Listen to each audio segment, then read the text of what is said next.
Saya percaya bahwa suatu waktu, bila sudah tiba saatnya, Anda tentu akan melepaskan Indonesia berdasarkan pendapatan setidak-tidaknya mencapai 0,5, bahkan bisa mencapai hingga 0,6 atau lebih.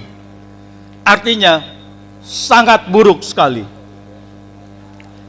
20% penduduk Indonesia mempunyai total pendapatan maksimal 2,1% dari total pendapatan ekonomi nasional.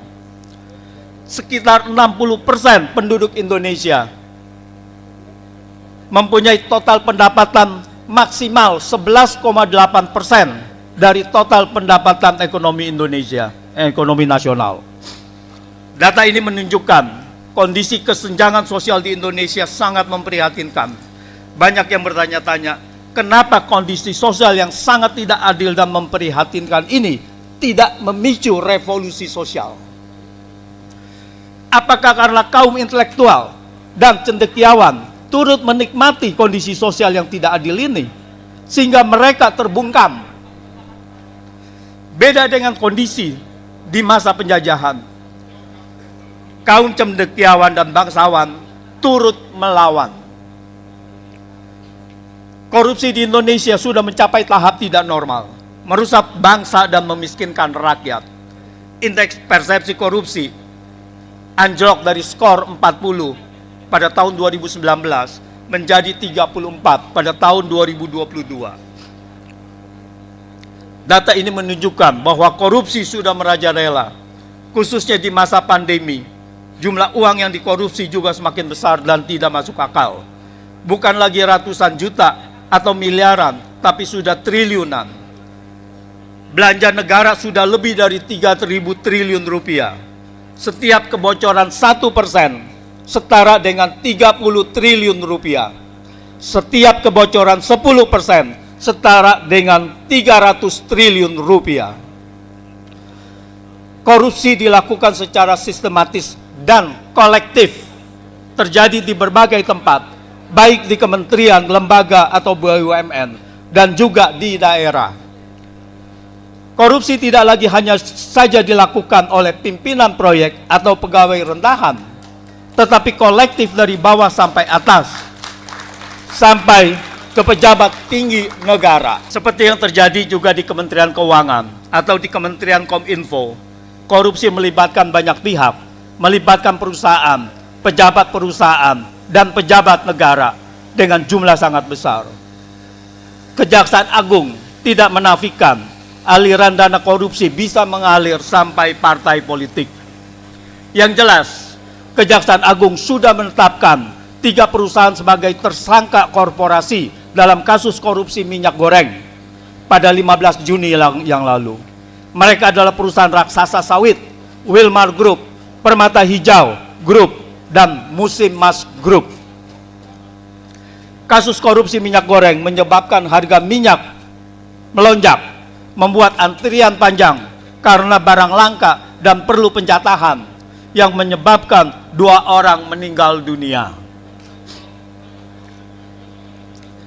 Kebijakan ekonomi pemerintahan Jokowi selama ini sangat menyulitkan rakyat dan membuat rakyat bertambah miskin, membuat kesenjangan sosial semakin melebar. Kita tidak mengerti bagaimana pemerintah bisa memberlakukan kebijakan ekonomi dan kebijakan publik yang selalu merugikan rakyat tanpa ada koreksi sama sekali dari Dewan Perwakilan Rakyat yang seharusnya mengawasi pemerintah agar selalu taat hukum untuk kepentingan rakyat banyak. Sebaliknya, DPR malah mendukung berbagai kebijakan pemerintah yang jelas-jelas bermasalah, terindikasi melanggar hukum, dan merugikan rakyat banyak. Ketika harga minyak mentah dunia turun tajam pada awal pandemi tahun 2020, harga BBM di Indonesia tidak turun sama sekali. Padahal harga BBM di seluruh dunia sudah mengalami penurunan tajam. Kebijakan ini membuat harga BBM di Indonesia menjadi jauh lebih mahal dari misalnya harga BBM di Malaysia yang non-subsidi. Harga tes PCR atau antigen di Indonesia juga sangat tinggi. menjadi salah satu yang tertinggi di dunia. Hal ini tidak lepas dari akibat adanya pejabat merangkap pengusaha, sehingga membuat barang publik menjadi barang monopoli. Semua ini bisa terjadi karena DPR tidak hadir untuk membela kepentingan rakyat. DPR malah mengesahkan undang-undang yang melanggar konstitusi, seperti undang-undang tentang corona tahun 2020, undang-undang yang merampas hak dan wewenangnya yang diberikan konstitusi, antara lain hak untuk menetapkan anggaran pendapatan dan belanja negara. Sehingga perubahan APBN tahun 2020 sebanyak 2 kali tidak ditetapkan dengan undang-undang bersama DPR, seperti perintah konstitusi pasal 23 ayat 2, tetapi ditetapkan dengan menggunakan peraturan presiden, yaitu peraturan presiden nomor 54 tahun 2020 dan peraturan presiden nomor 72 tahun 2020 yang jelas-jelas melanggar konstitusi. Dan masih banyak kebijakan ekonomi dan kebijakan publik lainnya di masa pandemi yang merugikan dan memiskinkan rakyat, serta melanggar hukum. Selama ini rakyat harus menelan semua kebijakan destruktif dan melanggar hukum ini sampai kapan? Setelah berhasil mengeksploitasi ekonomi pandemi, kini para pejabat pengusaha mau mengeksploitasi laut, mau menghidupkan lagi ekspor laut, pasir laut yang sudah dilarang sejak 20 tahun yang lalu, dengan alasan untuk mengelola hasil sedimentasi di laut, untuk melindungi dan melestarikan lingkungan laut. Alasan ini jelas bertujuan untuk membohongi masyarakat luas, untuk kepentingan ekonomi sekelompok orang. Bagaimana mungkin mengelola sedimentasi laut bisa sama dengan ekspor pasir laut? Sebaliknya, pengerukan pasir laut justru akan merusak lingkungan laut, merusak ekosistem laut, bahkan bisa menenggelamkan beberapa pulau. Setelah mengeksploitasi APBN dengan berbagai proyek buatan, kini para pejabat pengusaha mulai memainkan kebijakan subsidi mobil listrik yang akan dinikmati oleh segelintir pejabat pengusaha tersebut. Lagi-lagi alasannya mengada-ada, yaitu untuk menjaga lingkungan hidup, untuk menjaga emisi karbon kendaraan berbasis bahan bakar fosil. Tetapi mayoritas pembangkit listrik, sekitar 65%, masih menggunakan bahan bakar batu bara yang merupakan energi sangat kotor dengan emisi karbon paling buruk. Ada 2 modus penggunaan APBN untuk mobil listrik. Pertama, pembelian mobil listrik untuk pejabat setingkat eselon 1 dan eselon 2 dengan anggaran masing-masing sekitar 964 juta rupiah dan 746 juta rupiah. Kedua, subsidi pembelian kendaraan listrik kepada masyarakat. Kebijakan ini sangat menyakiti hati rakyat miskin yang berjumlah sangat besar. APBN bukan digunakan untuk membantu meningkatkan pendapatan mereka agar keluar dari kemiskinan, tetapi pemerintah lebih mementingkan untuk memboroskan belanja negara dengan membeli mobil listrik kepada para pejabat, untuk para pejabat eselon 1 dan eselon 2 yang sekarang juga sudah mendapat fasilitas kendaraan itu dari negara. Tingkat kemiskinan yang memprihatinkan di Indonesia seharusnya tidak terjadi kalau saja sumber daya alam Indonesia tidak dirampok oleh para penjajah ekonomi. Kalau saja pemerintah tidak melanggar konstitusi pasal 33 ayat 2 dan ayat 3 yang berbunyi, cabang-cabang produksi yang penting bagi negara dan yang menguasai hajat hidup orang banyak dikuasai oleh negara, dan bumi dan air dan kekayaan alam yang terkandung di dalamnya dikuasai oleh negara dan dipergunakan untuk sebesar-besar kemakmuran rakyat. Alasan bahwa pemberian izin tambang oleh negara sudah menunjukkan dikuasai negara,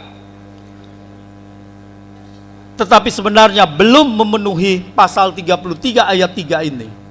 Karena pemberian izin tambang kepada swasta domestik maupun asing berarti tidak memenuhi frasa dipergunakan untuk sebesar-besar kemakmuran rakyat. Frasa ini tidak bisa lain diartikan kecuali harus dimiliki oleh negara. Ekspor batubara selama periode 2005-2020 mencapai 250 miliar dolar AS. Kalau ekspor tersebut dikuasai negara, maka jumlah rakyat miskin pasti jauh berkurang. Belum ekspor mineral dan komoditas perkebunan lainnya seperti nikel, minyak sawit, karet, dan lainnya. Ekspor minyak sawit untuk periode 2005-2020 mencapai 240 miliar dolar. Dan ekspor karet alam mencapai 82 miliar dolar. Kalau produksi komoditas tersebut dikuasai negara dan perkebunan rakyat, maka jumlah rakyat miskin Indonesia pasti akan jauh berkurang. Tambang nikel bahkan mayoritas dikuasai asing yang banyak menggunakan tenaga kerja asing, sama seperti di masa penjajahan. Oleh karena itu, kebijakan di sektor minerba semakin menyimpang dari konstitusi pasal 33. Kalau pemerintah menguasai dan memiliki kekayaan alam tersebut sesuai perintah pasal 33, maka jumlah rakyat miskin Indonesia pasti jauh berkurang.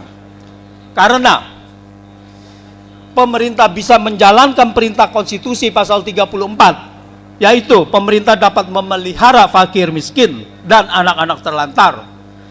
Pemerintah dapat memberi jaminan sosial bagi seluruh rakyat dan dapat memberdayakan masyarakat yang lemah dan tidak mampu sesuai dengan martabat kemanusiaan.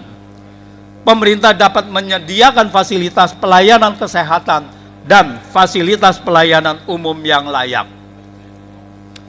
Oleh karena itu, segera hentikan eksploitasi kekayaan alam untuk kepentingan pribadi atau kepentingan sekelompok kecil pengusaha atas biaya seluruh rakyat miskin.